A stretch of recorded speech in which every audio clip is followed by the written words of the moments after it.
O jornal britânico Sky News ouviu diversas autoridades militares e do governo britânico se o Reino Unido está preparado para a possibilidade de um conflito armado. E as respostas foram assustadoras. Os ministros alertaram que a Grã-Bretanha está transitando para um mundo pré-guerra, no meio de preocupações crescentes sobre a Rússia, a China e o Irã. Foi revelado que as autoridades britânicas começaram a desenvolver um plano de defesa nacional intergovernamental, até então inexistente.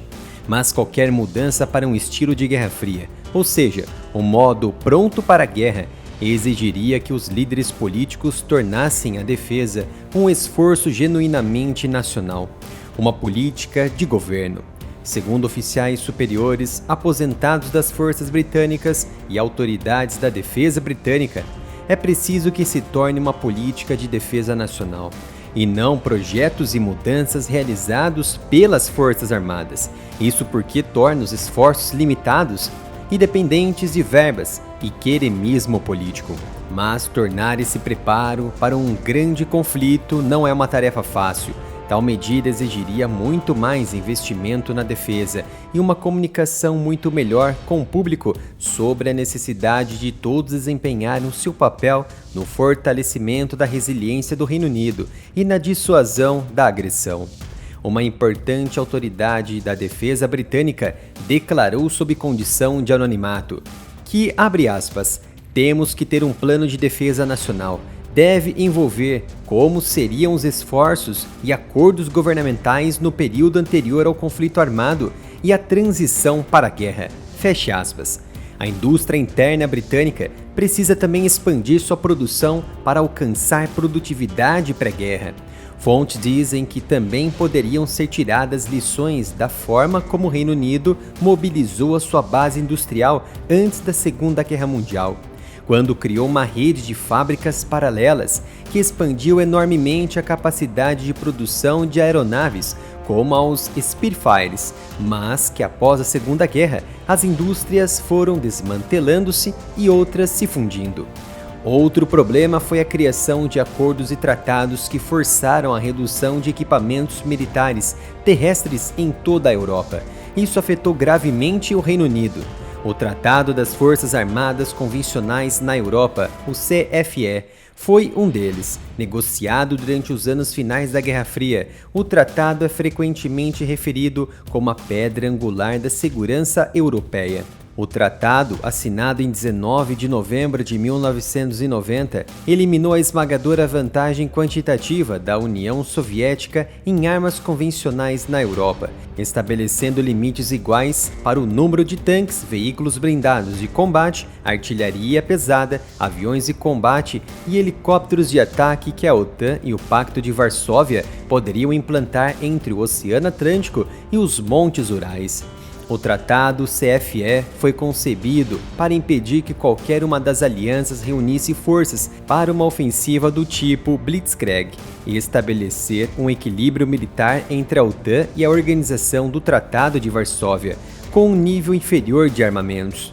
O secretário da Defesa britânico, Grant Shapps, aproveitou um discurso em janeiro deste ano para levantar o espectro de um mundo pré-guerra.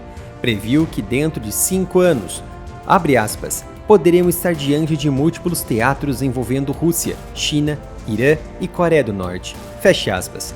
Mas até que ponto o governo do Reino Unido, os seus militares e toda a nação estão preparados para a possibilidade de conflito armado? Kate Dare, um ex-oficial regular de inteligência da Força Aérea Real que trabalhou como conselheiro do primeiro-ministro entre 2020 e 2021, quando Boris Johnson estava no poder, disse que não conseguiu encontrar qualquer tipo de plano detalhado para a guerra enquanto estava no governo. Ele disse que é necessário um planejamento específico para explicar o que pensamos que poderia acontecer e especificamente quem precisa fazer o que, quando, para responder de forma eficaz a um grande conflito. Na loja oficial do Área Militar você encontra mais de 70 itens em camisetas e outros produtos, e cada compra vai ajudar na continuidade do meu trabalho e você vai receber produtos de alta qualidade. Então acesse umapenca.com/área militar. o ex-oficial de inteligência montou um quadro necessário essencial, não só para evitar a desordem e as derrotas precoces, mas também para que os adversários impressionados com a preparação britânica sejam dissuadidos de lutar em primeiro lugar. Segundo as suas palavras, o problema é que não há plano. Em vez disso, fontes da defesa disseram que o Reino Unido depende hoje do seu arsenal de armas nucleares e da adesão à aliança militar da OTAN para dissuadir ameaças. O governo presume que a dissuasão sempre funcionará, mas não há ninguém para perguntar e se não funcionar. A aparente falta de um plano de defesa nacional significa que o Exército, a Marinha Real e a Força Aérea Real, e muito menos a prontidão da população civil e da base industrial, não estão concebidos para travar uma guerra de sobrevivência duradoura. Uma alta autoridade de defesa do Reino Unido desabafa sobre uma possível guerra no futuro. Abre aspas. Nossa defesa aérea, a capacidade de se defender de mísseis e drones inimigos, é perigosamente escassa e a defesa costeira é praticamente inexistente. Fecha aspas. Há também uma escassez de armas e munições, enquanto a dimensão das três forças, tanto regulares como de reserva, é uma fração da força que foi mantida num elevado nível de prontidão durante a Guerra Fria, no caso de uma terceira guerra mundial. O general sênior britânico Richard Burrows, um antigo comandante, disse que levantou a ideia dentro do governo há pouco mais de uma década sobre a necessidade de reconstruir a defesa nacional e a resiliência devido a uma ameaça crescente de Moscou. Na sequência da invasão em grande escala no leste europeu pela Rússia há 2 anos, a OTAN renovou os seus planos de guerra para defender toda a aliança, agora composta por 32 nações. Mas o Reino Unido costumava ter o seu próprio conjunto correspondente de planos nacionais, definidos no Livro de Guerra do Governo, que desencadeariam certas medidas internas se a aliança decidisse fazer a transição da paz para a guerra. Um exemplar de 1976 do Livro de Guerra, um grande maço de páginas datilografadas à mão, unidas por barbantes, dava uma ideia de quão seriamente o Reino Unido outrora levava o planejamento da defesa nacional muito a sério.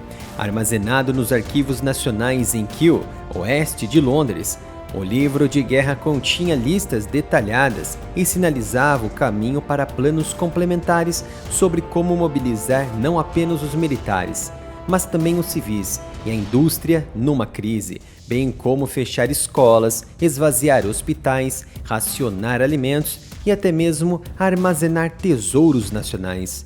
Tudo isso mudou após o colapso da União Soviética, à medida que os governos ocidentais já não sentiam a ameaça existencial da guerra global. No início da década de 2000, por exemplo, todo o sistema de livros de guerra do Reino Unido, cuja manutenção custava muito, foi silenciosamente arquivado, à medida que o foco do então governo se voltava para a ameaça dos insurgentes do Oriente Médio. Jonathan Boff, professor de História Militar na Universidade de Birmingham, disse que o Reino Unido deveria pensar agora em produzir uma versão moderna dos livros de guerra. Esta foi mais uma análise aqui no canal, e se gostou do meu trabalho, se inscreva e ative as notificações, deixe um like e compartilhe o vídeo.